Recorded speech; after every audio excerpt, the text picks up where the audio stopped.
reka nizere ko aho uri mu bice bigiye bitandukanye ugiye ugubwa neza cyane. We wakoze subscribe kuri Msafi TV, nizera ko ibintu byawe bikomeje kugenda well sana cyane.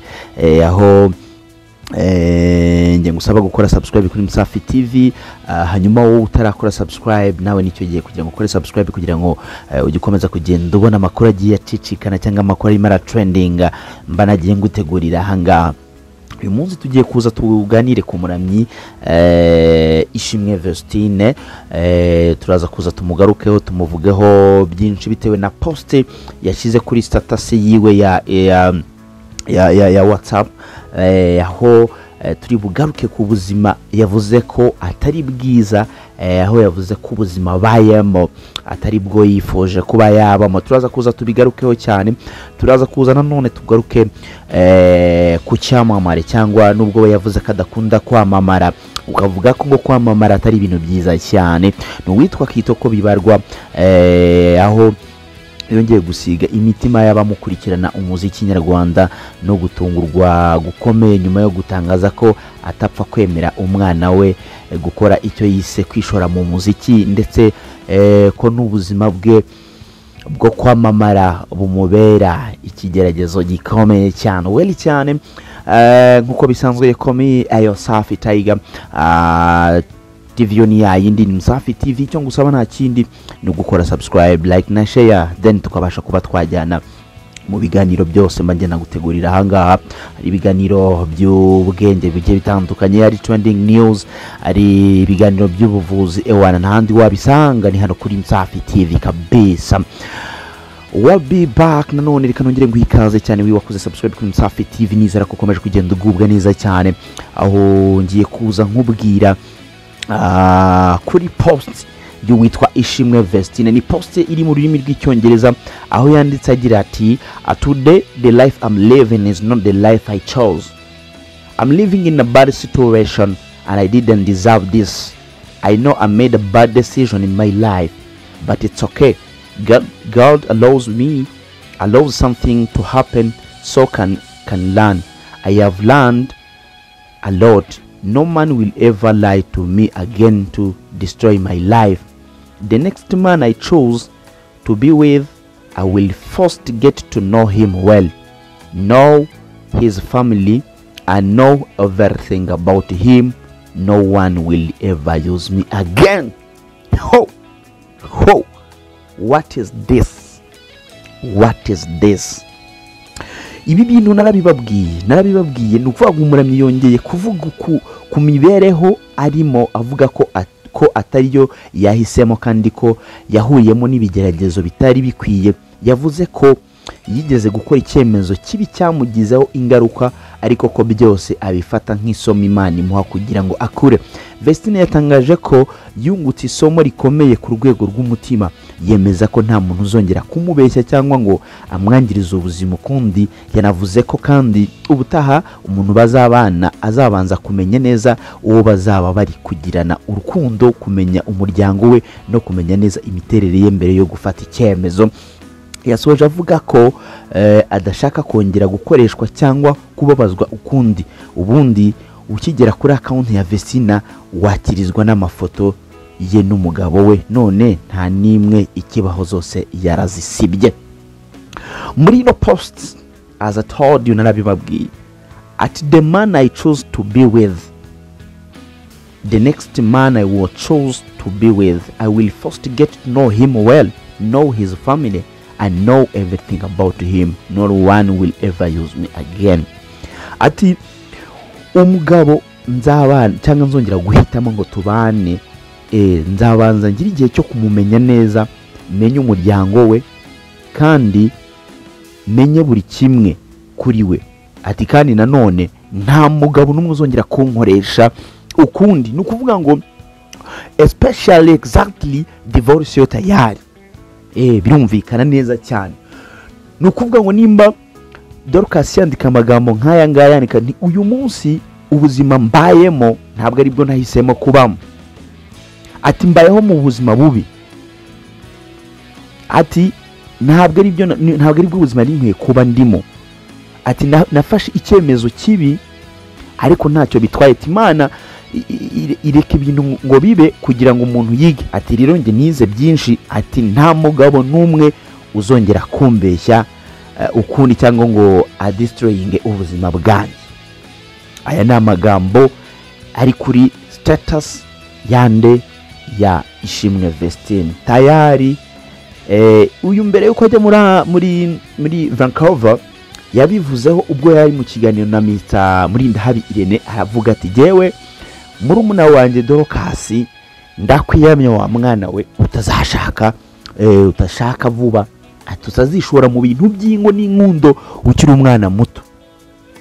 None iyi post y'uyu mukobwa cyangwa y'uyu mwari ivayo igaragaza neza ko already yamaze kuba yatandukana n'umugabo we, kuko ngira ngo niba wumva ino post ibyo no mukobwa yavuga nibyumvikanisha ko already yamaze kuba yatandukana n'umugabo we. Means this ibi nabivuzeho ndababwira ni Dorcas ari muri risk, yarashutswe, yagendeye mu kigari. Umugabo ntabwo umuzi, ntabwo uzi famille, ntabwo uzi amamuko ye, just you married him bro. What's wrong man? You cry bro. Uzarira. Ibi bibaye kuri Dorcas, bibasigira isobe kuri Vestine Plito. Ni ikibazo gikomeye cyane. Umwana w'umukobwa nk'uyu nguyu umuramyi niba avuga ati ngiye mbayeho mu buzima butari bwiza, that I made a bad decision in my life, ati nafashe icyemezo kibi. Ubwo icyemezo kibi ni ikihe? Nicyo gushaka umugabo utaziranye nawe, utazi umuryango we, utazi neza, ku buryo bigeraho aho ufata uwo mugabo nk'umuntu washatse kugukoresha, like just like someone when someone using someone, kwa ngo umuntu aragukoresha, like just nibira aho ngaho. Abari hafi rero ya Vestine mumube hafi, kuko urumva ko ibiharimo ntago byoroshe, ariko conclusion nuko yamaze kuba yatandukana n'umugabo biri official, cyangwa se baba batabanye neza mu buryo bumwe n'ubu, ariko ubyumvikana nimba avuga ko at the next man I chose to be with, I will first get to know him well, know his family and know everything about him, not and everyone will use me again. Byumvikana ko uyu nguyu yamaze kuba yarekura, yamaze kuba yatandukana n'umugabo we. Reka tuze nanone tugaruke ku muhanzi uheruka mu gihugu cy'u Rwanda, aho yarakubutse ibwota amasimbi. N'umuhanzi witwa Kitoko Bibarwa, aho yongeye gusiga imitima y'abamukurikirana cyangwa se babakurikirana umuziki nyarwanda mu gutungurwa gukomeye nyuma yo gutangaza ko atapfa kwemera ko umwana we yakora icyo yise kwishora mu muziki, ndetse ko n'ubuzima bwe bwo kwamamara bumubera ikigeragezo gikomeye. Kitoko Bibarwa avuga ko impamvu atakwemera ko umwana we ajya mu muziki ndetse no mu bindi bikorwa ibyo ari byo byose bifite aho bihurira n'ubwamamare, ari uko bihita bituma ubuzima bwite bw'umuntu buba butagishobotse, ndetse no kuba rubanda bakubanaho ikosa ari ibintu biba byoroshye. Ni mu kiganiro na televiziyo y'igihugu, Kitoko yagize ati umusaruro w'ubuzima bwo kwamamara ntabwo mukunda. Uyu munsi umwana wanjye aramutse ambwiye ko agiye kuba umuhanzi, twabanza tukabiganiraho igihe kinini, sinzi niba napfa kubyemerera cyangwa se sinzi napfa kubimwemerera, kuko ni ibigeragezo. Uyu ufatwa nk'impirimbanyi y'umuziki nyarwanda ugezweho yakomeje avuga ko umuhanzi cyangwa undi wese ufite izina rinini aguma imbere y'imbaga abazwa cyangwa asabwa kugira ibitekerezo atanga rimwe na rimwe bya buri kanya, ko ari byo bivamo kwisanga byatanye cyangwa yavuze ibiterekeranye bitewe n'intego z'abari kumubaza. Ati ubuzima bwo kwamamara n'ibigeragezo, uca ahantu hose bagusaba ko muganira ukibaza impamvu batareka ngo nibere mu buzima bwanjye, kandi uko ugenda uganira ni nako bagenda bakubonamo imyenge cyangwa ibihanga uba utanazi ko ufite.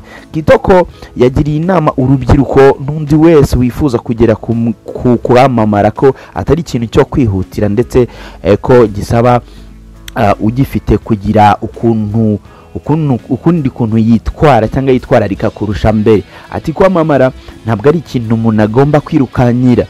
Ndabyumva niba agishaka cyangwa hari icyo kimumarira wenda byagira uruhengekero, gusa ibintu nashishikariza umuntu, ngewe nakoze umuziki mbere nkukora bitewe nuko nkukunda, ndetse igituma nguma guhatana nabyo nuko mba mbizi ko buri kintu cyose kigira ingaruka mbi ndetse n'inziza.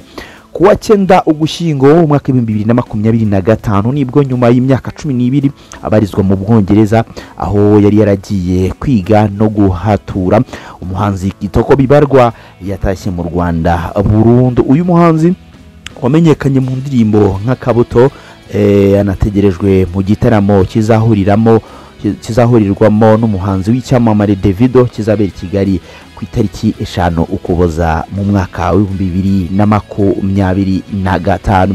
Ngayo nguko ayo niyo makuru akomeje kugenda trendinga kuri platforms nyinshi zigiye zitandukanye hano mu gihugu cy'u Rwanda, ari nako nkomeza kwifuriza gukomeza kugira ibihe byiza cyane. Wowe tubana umunsi ku munsi, wowe wakoze subscribe kuri Msafi TV, ni by'ingenzi kandi ni by'agaciro gakomeye cyane. Hanyuma nawe utarakora subscribe, reka nkusabe kuba wabanguka ugakanda kuri subscribe, like na share, and then ntukibagirwe gukanda kuri notification bell cyangwa kunzogera kugira ngo ujye ubasha gucakira makuru maze kuyajugunyaho ubashe kuyenjoyinga rimwe kuri rimwe gatanu ku kandi. So reka mwifuze komeza kugira ibihe byiza cyane, nge nkuko bisanzwe yo call me Safi Tiger.